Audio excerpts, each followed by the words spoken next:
Kelvin is an average boy who was accidentally killed by a god. So to make it up to him, he was reincarnated into this world by the goddess of reincarnation, Melina. And Kelvin must have celestial riz, because he fell in love with Melina at first sight, and made her fall in love with him too. So she went on vacation from her goddess duties, and now she's his status screen. However, Kelvin doesn't remember any of this because he made a binding vow to sacrifice his memories in exchange for a rare class and some extra status points. But even if he doesn't remember it, he's going to go down in history as the first MC to make his status screen blush. Kelvin was reincarnated with the class of Summoner, so he can form contracts and summon beings to fight alongside him in battle and help build his new life here. And if he gets strong enough, he might even be able to summon Melina in her true form someday. But for now, if he plans to live a good life in this world, then Melina tells him the first thing he has to do is register at the Adventurers Guild. Kelvin takes her advice and heads into the guild to register, but as he is about to fill out the form, Melina tells him it might not be a good idea to register as a summoner, because the summoner class is super rare. Most nations would be lucky to have even a single summoner, so as soon as people find out that Kelvin is a summoner, every noble in the country will have their eyes on him. Kelvin doesn't want that to happen, so he decides to pretend to be a regular green mage for now. He hands Angie his registration form, and she leaves to go process his information. Soon after, she returns with an F-rank adventurer's card for Kelvin. Since he's just starting out, he will have to work his way up the ranks and can only accept F or E rank quests. So Kelvin decides to take on a quest to slay some blue slimes. As he arrives in the forest, he comes across a group of blue slimes, so Melina instructs him to use his appraising eye to view their stats.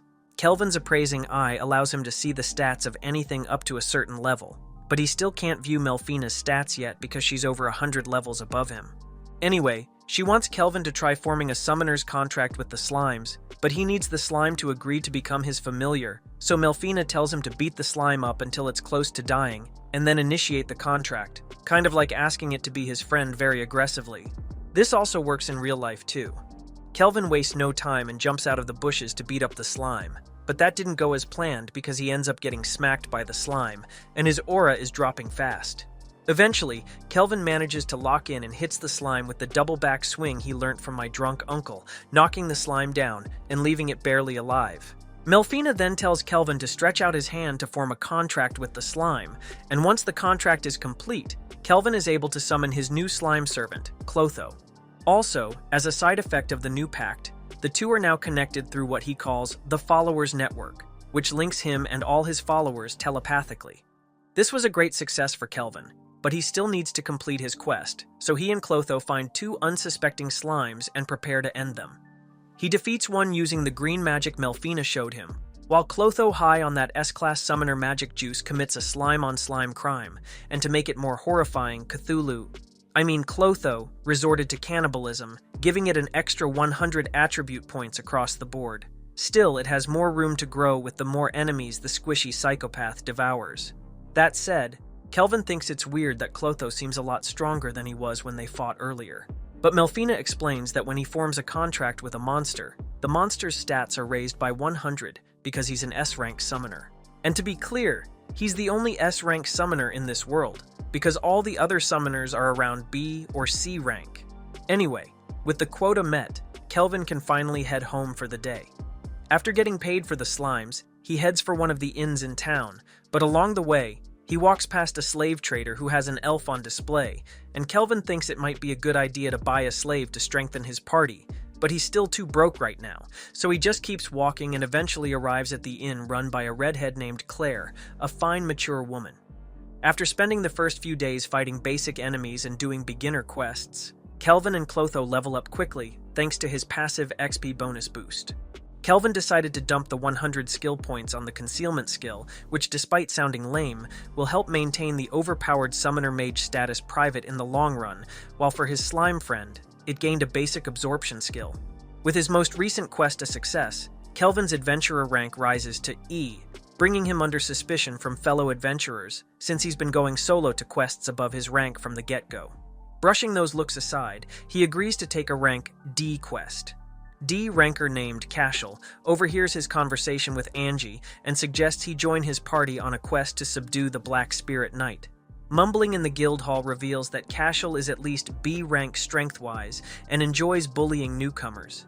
Intrigued, Kelvin uses Analyze Eye to find this man's sorcerer swordsman stats and the title Murderer, much to the former's shock. When the murderer presses our boy again to join his crew, Kelvin was like, "Nah, F that. I tell you what, I will take you on with your lackeys. First to defeat the Black Knight wins." We might have paraphrased a bit, but that's essentially what he said, because Kelvin realized this man's ill will. Following this conversation, Cashel reconvenes with his party, which includes a warrior and a rogue, who scouted the main man for information but failed due to the concealment spell, and with no tell about his actual stats aside from the rank assigned to him, the loser think they will be kicking a puppy when it's down. Oh, how clueless. Now, inside the ancient castle of evil spirits, Cashel and his party walk into a room where Kelvin had already defeated the monsters and the undead, all meanwhile rocking his new drip. Yup, instead of finding a puppy to kick, they found an edgy teen wolf Sigma, who is looking to put them down before he faces the Black Knight just behind him. Caught off guard by the rookie's knowledge about their intent to kill him, the group muscle resolves to charge ahead with his shiny head aiming at the target. Sadly for him, he gets caught in a mudbind spell hidden using concealment. Meanwhile, the rogue follows his instincts and tries to escape. Clotho, who evolved into a giant slime Gluttonia, a monster who ravaged the land at the level of a demon lord long ago, intercepts the lad and forces him back into the room before knocking him out. Baldy escapes his binds, performs a Street Fighter move, and acts tough thinking this small win matters, only to be faced with the cold clutches of reality that are Clotho tentacles. Cashel attacks Kelvin but is completely overpowered on the spot. With these losers dealt with, Kelvin turns his gaze to the real target, the Black Knight. As soon as the main man enters, he wastes no time and declares his intention to form a pact with the Black Knight spirit, whose name through Analyze Eye is revealed to be Gerard. Upon hearing this, Gerard laughs, and the two sit down to talk. Happy to talk to someone after so long, Gerard's nature shines through as that one uncle everyone likes. Despite wishing to swear loyalty to a new leader, Gerard makes it obvious that he will agree to the pact if Kelvin can defeat him. Being a battle junkie himself, Kelvin agrees without a second thought. Using the skill Mind's Eye, Gerard keeps up with Clotho and Kelvin's attacks while countering with his own. Incidentally, the heat of battle reminds Gerard of his homeland, which he tried to defend with all his heart and might, but evidently failed, resulting in the death of his wife and daughter. Hence, the desire to avenge his country and loved ones is what binds him to this world. His memories give him the power to fight with incredible strength. Yet, as they say, the power of friendship trumps all, and so Kelvin, with his trusty companions, managed to squeak out a victory using a coordinated attack to pin him down for a powerful magic blast. The next day, the guild hall greeted Kelvin with cheers and beer over his success in subduing the Black Knight and the apprehension of Cashel and his crew. Angie expresses her amazement and informs him that due to the quest having a much higher level than anticipated, his rank will rise more than expected, and he will receive a prize from the Guildmaster himself as compensation. Seeing this interaction with Angie, Gerard questions if she is a suitable fit for his harem. Yup, one cannot spell isekai without harem, and what comes with harem? Troubles with women, or in this case a goddess, that objects for she is already engaged to him. Sadly, the main man is as annoying as the typical harem MC when it comes to matters of the heart, so the convo gets cut short, and they head to meet the Guildmaster. With introductions out of the way, Guildmaster Leo asks Kelvin if he is from another world. Shocked, Kelvin uses Analyze Eye and sees Leo's extremely high-level stats and skills. Among these skills is Analyze Eye, which is higher in level than his concealment skill. With nothing to hide, Kelvin joins the old-timers for a cup of tea in his office, where they discuss things such as why the Guildmaster with his eye skill didn't arrest the murder loser, to which the old-timer answers, "Without proper evidence, our hands were tied due to the former noble lineage." The subject then changes. Leo admits to having met people from other worlds like him, who now reside in the Holy Empire of Daramis. They were gathered by the priestess of Daramis, who heard a prophecy about the revival of the Demon King. Consequently, monsters all around the continent were growing stronger and more violent. Gerard concludes the best way to move forward is to keep the heroes focused on the Demon Lord's resurrection, while Kelvin gets stronger to keep the monsters at bay in exchange for keeping his secret as a summoner hidden, increasing his pay, and pretty much giving him the freedom to do what he pleases as long as he helps. Kelvin agrees, and the two shake hands on it. Back at the inn, Claire congratulates him on reaching rank B so fast, and to celebrate, she prepares to make him some of his favorite dinner dishes. In the meantime, Kelvin requests a quick dish to take back to his room. There, Melina tells him about the heroes Leo mentioned, and that she had brought them to this world after the priestess performed a summoning ritual. Later, with the profits he's made so far, Kelvin sets off to purchase the half-elf he saw the day he arrived in this world. Considering his battle with Gerard was close, the main man hoped to find a good companion to join him on his journey. While lost in thought, Kelvin is surprised by a potential buyer who came before him, but stormed off in anger after a fire had engulfed him upon making contact with the chick. The slaver tells Kelvin she is cursed, so the lad whips out his analyze eye to take a closer look. Indeed, a Fire Dragon King's curse was cast upon her, the type only a white magic user with a rank A or above could remove. After taking his leave to figure something out, Kelvin returns later that day and pays the slaver a heavy bag of coins for her freedom. The half-elf thanks Kelvin and introduces herself as Ethel. While in tears over her vague past, our boy invades her personal space to comfort her, to which she expresses concern due to the curse. Kelvin extends his hand and casts a spell breaking her curse before unlocking her shackles. As a result of this turn of events, she breaks down in tears as his touch assures her freedom from both her enslavement and curse. Later, once the duo got back to the inn, Claire bathed and dressed Ethel in a maid's dress. The two companions enjoyed their meal and went to his room where he introduced her to all his followers. Kelvin shared with her the need to keep quiet about everything. Then, Loverboy had her choose the double experience skills and experience sharing skill to progress fast, and left the remaining points for her to choose which other skills she likes to obtain so she could learn to develop as an individual.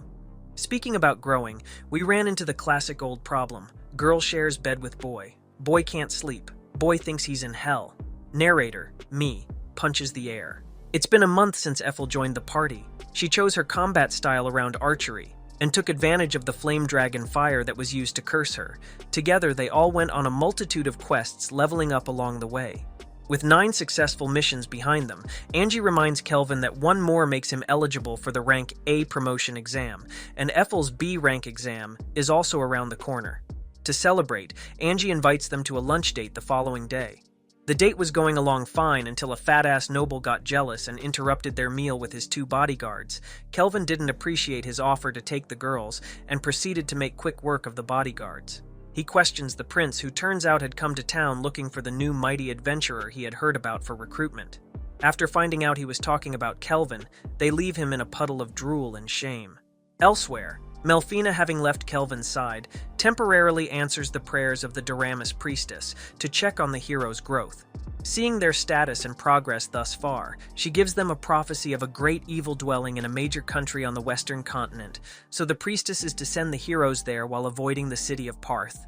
Back with the main group, Ethel confesses her love to Kelvin, who has changed her world for the better.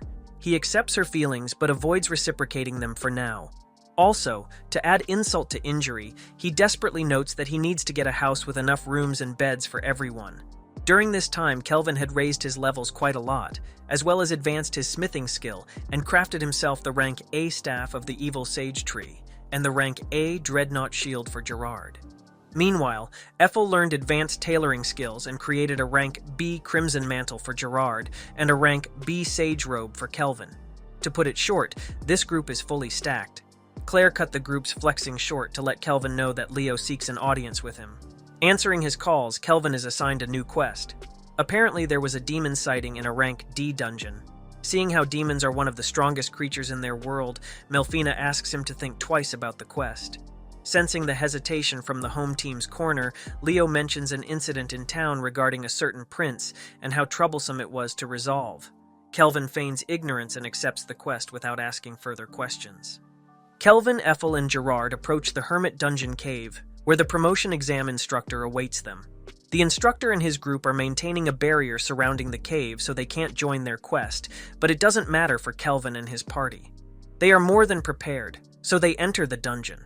They approach a door that he senses has 2 presences behind it, the demon weakened by the seal holding it, and the other imposing great danger. They are greeted with countless piles of bones littering the room, a redhead Beatty with horns shackled in the center, and an archdemon called Victor. When asked about the sealed girl, Victor locked the exit and revealed her to be the daughter of the Demon King. Melina concludes that she might be the daughter of the most recent Demon Lord Gustav, who was not supposed to have existed in the first place. Victor admits that she was a well-kept secret to maintain her safety from her father's enemies. After the chit-chat ended, the demon took the first move and attacked the home team to devour and absorb their powers as his own, enough to free Sarah himself, and devour her as well, in his pursuit of power to transform into a demon lord. Victor's interest is piqued as Kelvin's bad habit begins to show. A grin covers his face when being pitted against a mighty adversary, for he can't help but smile in excitement. That's the kind of man the MC is. Victor casts Hades' army, summoning skeleton minions from the nearby piles of bones, giving him a numbers advantage. Kelvin's party fights back and makes quick work of them. Thereafter, the archdemon casts a smokescreen and disappears. Kelvin senses him burrowed underground, preparing to ambush them from the rear. Although they can see where his attacks are coming from, his damage resistance manages to negate their counterattack. Kelvin temporarily seals his movement and enhances Gerard's sword with magic, whose blow severed the archdemon's left arm, while Ethel, who was in stealth, shoots a flaming arrow, destroying the other hand. Backed into a corner, Victor casts Jinn Scrimmage, morphing him into his final form. Kelvin's party attacks simultaneously, hoping to kill him mid-transformation, but fail as their spells bounce right off. Gerard holds the front line while his team launches a coordinated attack. Ethel fires a volley of blazing arrows. Countless cursed weapons crafted by her master also were shot out of Clotho, and Kelvin casts a powerful Radiance Lance as all their attacks soar toward their target. With the Demon Lord's daughter sealed behind him, Victor takes the combined magic attack head-on. The blast causes a boulder to fall onto Sarah, which he deflects using the last of his strength before falling to the ground defeated. Kelvin sees through his lie about devouring the demon princess, so Victor admits that he had only said that to rile them up for a fulfilling battle. Turns out, Sarah was entrusted to him by Gustav centuries ago, a child he trained and protected as his own in secret all her life. Before a hero in their time killed Gustav, he cast a seal on his daughter, sending her and Victor far away into unknown lands to secure her safety against other demons seeking her power, with the only way to break the seal being human magic. Using his final breath, he urges Kelvin to take Sarah as one of his companions, cause he is a kind man trusted by monsters, and would be the best person for her to experience the world and be free with people she is safe around. Soon after the big demon departs from the land of the living, Sarah regains full consciousness and sobs at the loss of her father and caretaker. Kelvin had accepted the archdemon's dying wish and asked her to join him in a pact. The party soon leaves the hermit's cave and meets with Uld. Using a magic stone left by her father, Kelvin crafted a clip of camouflage for Sarah to wear and hide her demonic horns and wings. Having defeated a powerful enemy, Gerard evolves into a Hades Knight captain, and the party celebrates. Kelvin sees the new girl down, so he reassures her of his choice to take her along on their adventure and experience the world she never knew. Back amid the hustle and bustle of the city, Sarah was over the moon exploring every inch of this new side of the world, from lights to food stalls. Everything was something she had only ever read about. Consequently, her happiness and excitement to explore her new life reminded Kelvin of how the world felt to him when he first arrived. Later, he split off to report back to the guild that the mission was a success, and as a result, he was promoted to rank A. To his surprise, a feast hosted by Angie awaited him back at the inn. They congratulated him for his new rank, and a wonderful night of drinking and eating followed. Later at night, while being surrounded by sleeping drunkards, Kelvin woke up and began looking for Sarah, who had wandered outside to watch the moon. He overhears her reminiscing over Victor and the time she spent with him as a child, with stories of grandeur over the outside world. She would explore the diverse lands and vast oceans, with all their wonders for both their sakes. The next morning, Kelvin calls everyone for a fit check. With his smithing skill, as well as Ethel's tailoring skill reaching S rank, Kelvin held a new equipment unveiling party.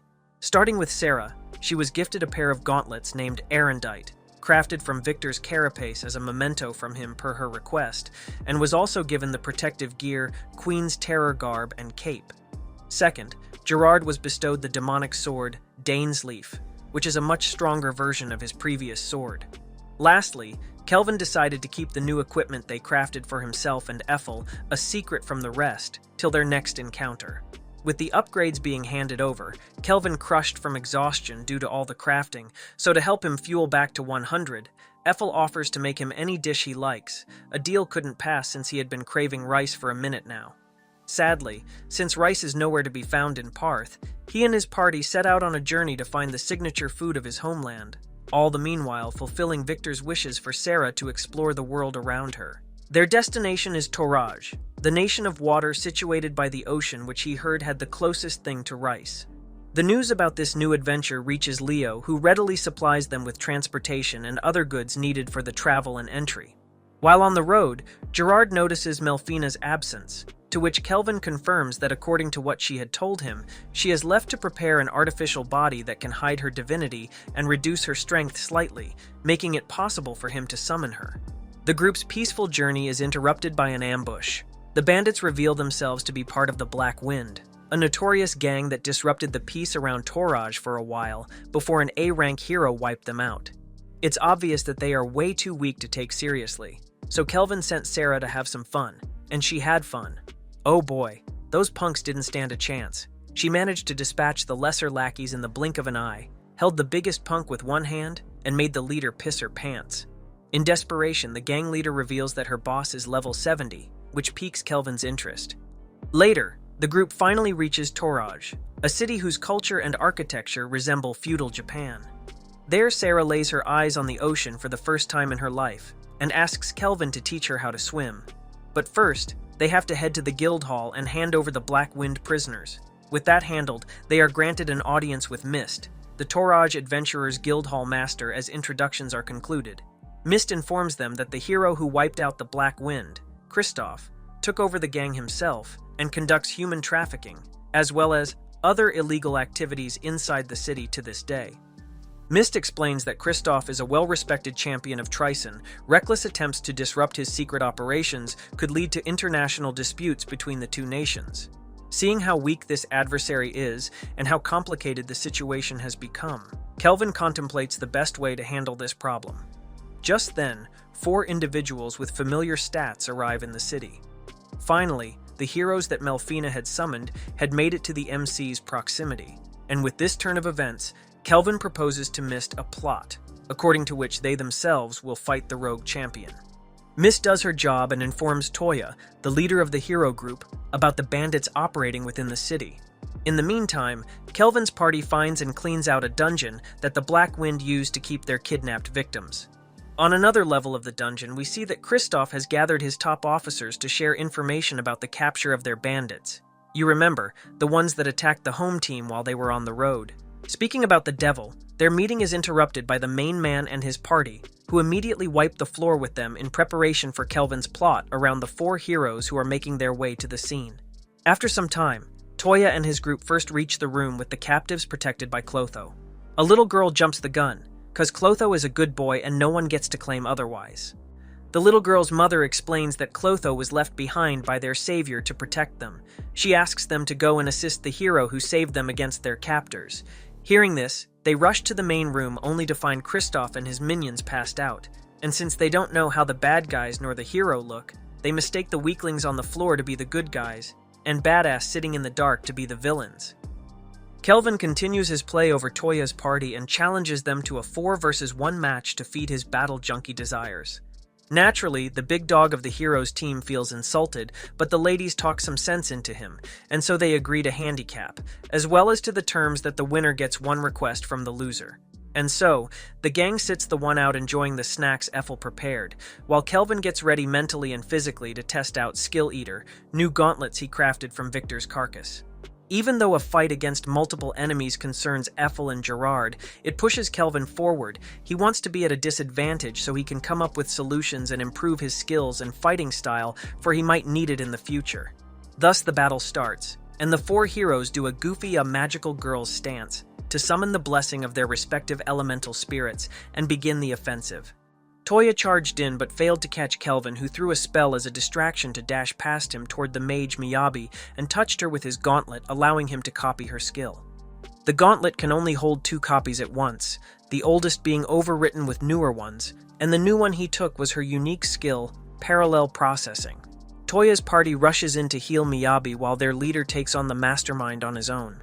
Kelvin blocks all his sword blows and retaliates with the S-rank unarmed combat skill that he copied from Sarah before the fight. Seeing how the leader is outmatched, the katana wielder Setsuna jumps in to assist Toya, forcing the main man to stop his barrage of bunches and casts Adamantite Rampart, a skill that creates giant walls between them that even Sarah needs several blows to destroy. However, Setsuna catches our boy off guard when she casts her unique skill, Iron Cutting Authority, to disperse the wall spell in a single blow.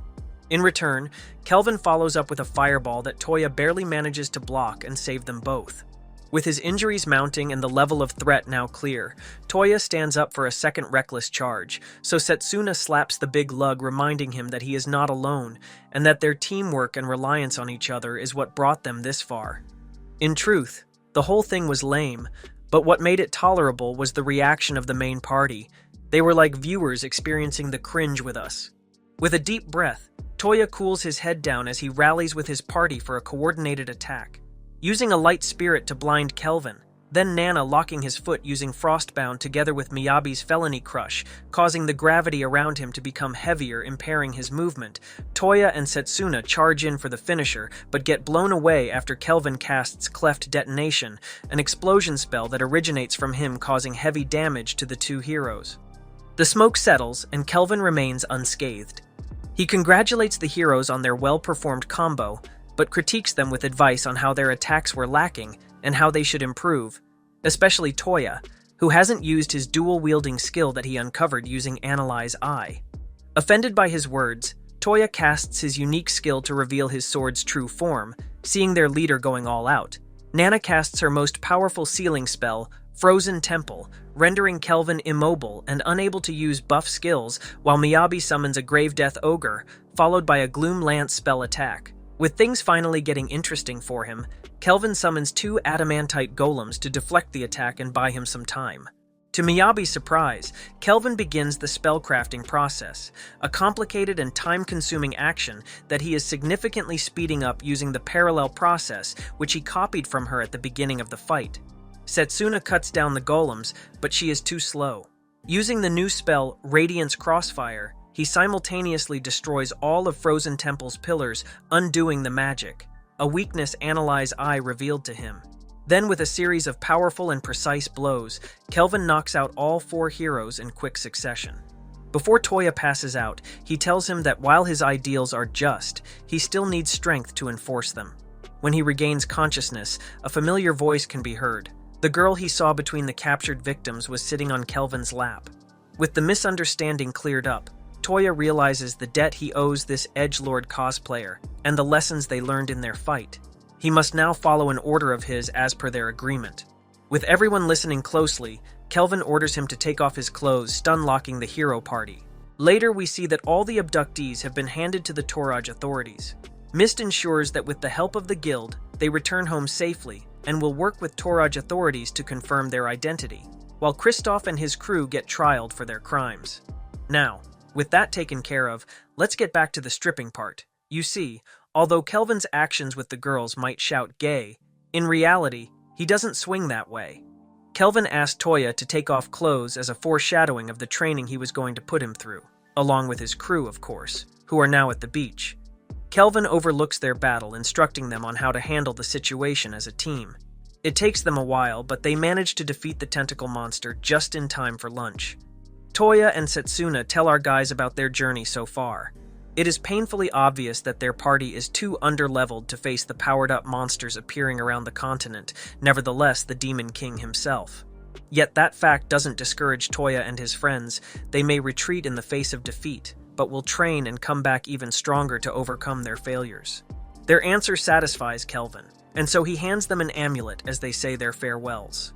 Toya's party sets sail to their original destination as prophesied by the priestess. Soon after, Kelvin asks Gerard whether he believes they could take on the Rizian Empire if they were to declare war now. The fact that his master remembers the reason he resurrected into this world made him glad. While it may be a while before they are ready to set off, Kelvin reassures him that they will exact revenge on the empire that wronged his compatriot. Ethel compliments his kind heart, adding that the amulets he gave those heroes provided them a small XP boost and hidden assistance to keep them safe on their journey. Accounting for all the public deeds they did in this new city, it earned them an audience with the ruler of Tage at her palace. Gerard explains that according to legend, the first king of Tage was also a hero summoned to this world, which explains why the castle exterior resembled that of a Japanese castle. Kelvin removes his shoes while stepping on the tatami floor of the royal audience chamber. The current ruler of Tage, Queen Tsubaki Fujiwara, introduces herself and admires his knowledge of the culture. She congratulates them on defeating the Black Wind and the boss of Dargan Sea Cove, whom Sarah happened to fish out of the water during their picnic. The queen stands to hear out what they wish to receive as a reward for their performance, and Kelvin's lone request was permission to buy the crop that was only allowed to be sold by the citizens of Tage and no one else, and that would be none other than rice. Tsubaki laughs not because his request was retarded, but because it was a humble request, unlike any of the champions of Trison, who would burden them with expensive requests. As such, the queen gladly accepts to supply them with as much rice as they want for as long as they wish. Later, the queen invites them to a feast, specially prepared to honor them. We talking about exquisite Japanese cuisine, that of course includes rice, which brings the main man to tears. A few days pass, and Kelvin, along with his party, grows closer to the queen, who has them stay a bit more in town. She grew so close to them that now the baddie just casually joins them for dinner that Eiffel prepared. Apparently, she got hooked on the dishes Eiffel made, and that would be all thanks to the S-rank cooking skill Eiffel possesses. To keep Eiffel on her side of the globe and of course lover boy in sight, the queen tries to riz Kelvin, but sadly little did she know, this harem MC has no balls, so instead, she decided to aid them on their journey home using a teleporter connecting both cities. With the right conditions met, Kelvin and his crew walk through to home sweet home. Life in Parth continues as usual. Kelvin finally fulfills his dream of buying a house big enough to fit all his companions, and most importantly, one with a bath, which is a luxury in this world. Also, he hires Ruka and her mother Ellie, two civilians he saved from Kristoff's trafficking operation, as servants in his mansion. With everyone settled in their rooms, Kelvin took a hot bath and went to hit the sheets. However, before he gets to shut his eyes, a familiar presence appears.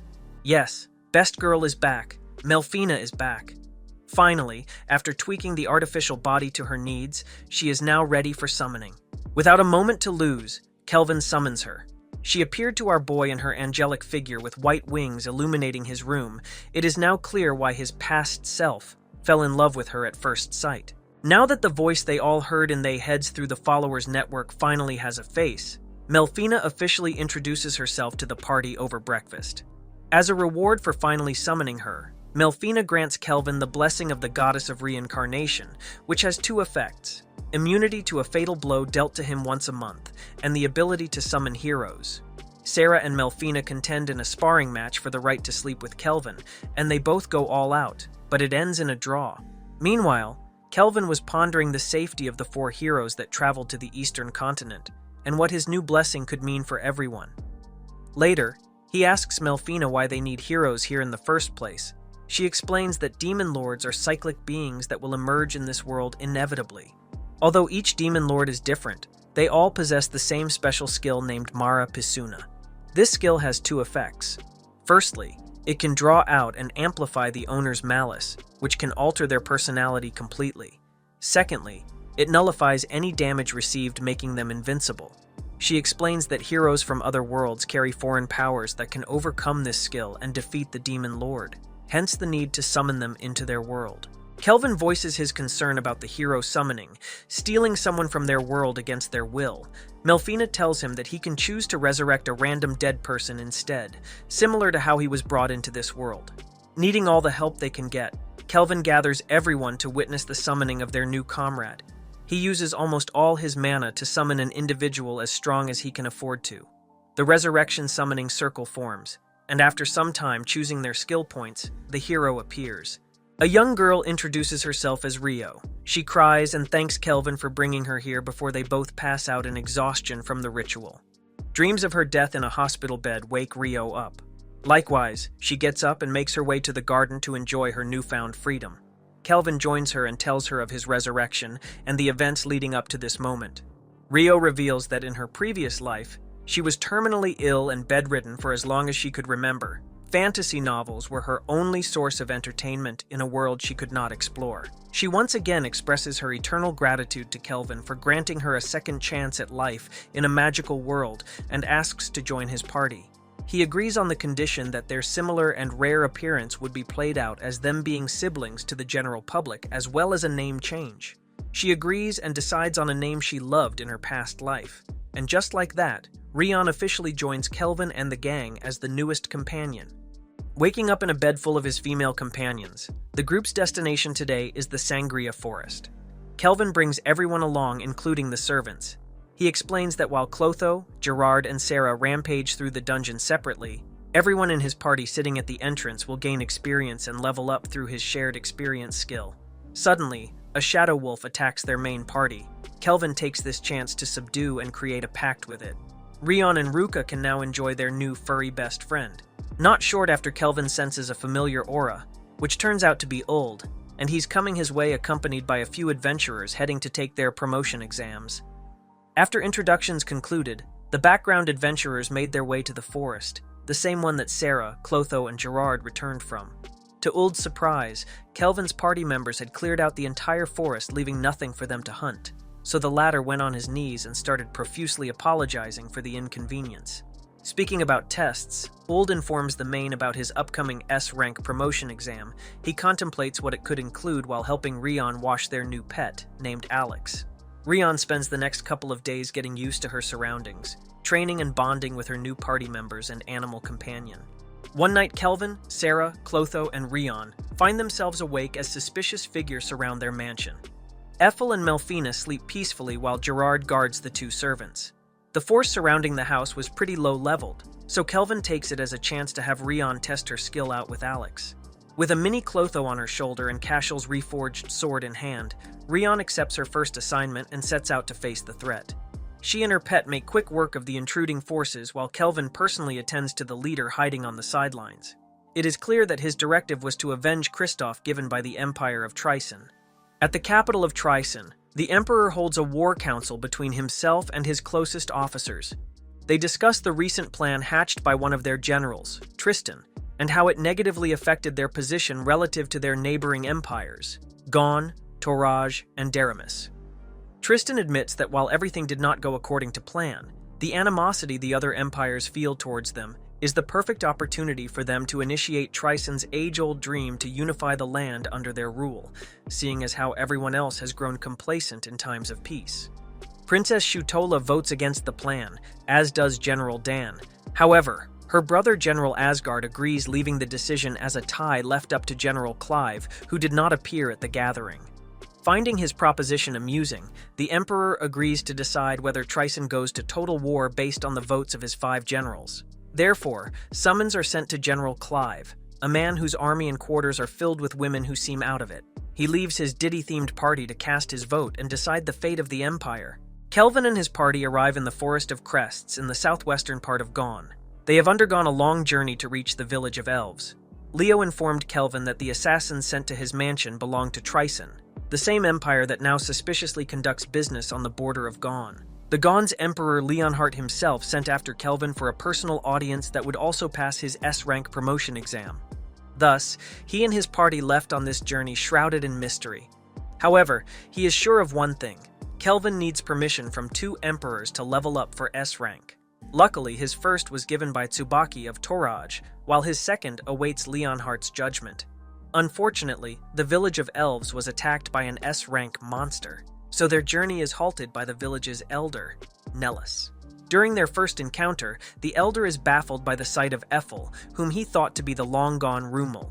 Nellis then invites them to his abode and clears up the misunderstanding with the story of Rumel, an elf with a striking resemblance to Ethel. The elder tells a story that took place 20 years ago. The Flame Dragon King attacked the western continent hunting an elf who had disgraced him. With that elf nowhere to be found, Rumel offered herself as a tribute to quell his anger, to which he agreed, and took her as his wife in exchange for the elves' prosperity. A few years after that, Rumel's corpse was found deep in the forest. Fearing the Dragon King's return, they fled to Gom, where they now live. The group suspects that Ethel might be her daughter from a human companion, yet nothing is certain. With that handled, they discuss the matter of the monster that has been attacking and kidnapping elves. Kelvin takes charge and begins making preparations around the village to face their new enemy. A horde of monsters commanded by a human army makes its way to the village, where they fall one by one thanks to the arrows shot by Ethel. Using her new hidden bow Merciless, she sniped the soldiers silently under Kelvin's instructions, while the rest of his party set off on a ground offensive. News reaches the Tron army commander about the destruction of his forward battalion at the hands of unknown adventurers, so he sounds his battle horn and summons the humongous ogre Gigant Lord. Melina challenges Rion to take on the beast as a final test to prove she can fight on her own, and the latter agrees. Together with her pet Alex, they unleash a combined 3-sword attack that downs the ogre. The Tron commander gives the order to the Gigant Lord, who begins spewing flames as he transforms into a Gigant furnace. Rion doesn't flinch against the heat and goes in for a second attack that destroys the ogre. Tron's Chimera army begins retreating in the face of overwhelming defeat. Meanwhile, as Kelvin and Ethel celebrate Rion's achievement, they get interrupted by a powerful magic projectile. Luckily, it hits Kelvin's barrier. This was the entrance of General Clive. One look at Ethel, and Clive's horny ass starts acting up, so he casts Charm Eye in an attempt to make her his slave. Kelvin immediately retaliates, preventing his spell from going through. Using Analyze Eye, he finds out this general is just like himself, reincarnated. Therefore, he orders Ethel to retreat and begins his assault. Kelvin's initial spells bounce off Clive's Helix Barrier spell. However, Ethel breaks out of stealth with a flaming arrow that penetrates and disables the barrier. The adamantine golems that Kelvin summoned take on Clive's charmed minions, leaving the two to settle this in a one-on-one battle. They both soar into the sky, lighting it up with high-level spells blasting from either side. Clive's attacks would occasionally stray and hit his servants below, but he makes his blatant disrespect for all life in this world very clear. Disgusted by Clive's attitude, Kelvin charges at the Helix Barrier with a Vortex Edge-imbued staff, and the powerful impact between the two crumbles the staff. A cut opens up on Clive's face, throwing him into a fit of rage. He tries to end the fight with a calamity-level spell, Tempest Barrier. Seeing this, Kelvin orders Clotho to spit out his new staff, the Black Staff of Disaster, and gathers all his power to conjure its Boreas Death Scythe form, cleaving the Tempest spell clean in half, and with it both of Clive's legs.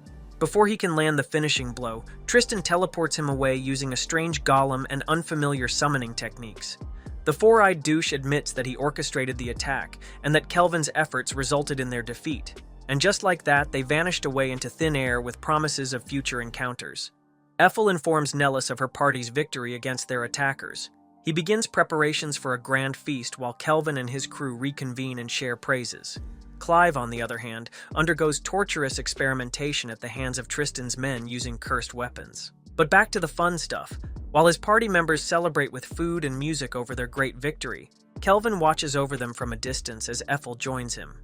He expresses his gratitude for their journey so far and his desire to live life to the fullest without regrets, while a fleeting memory concerning regret from his previous life slips through.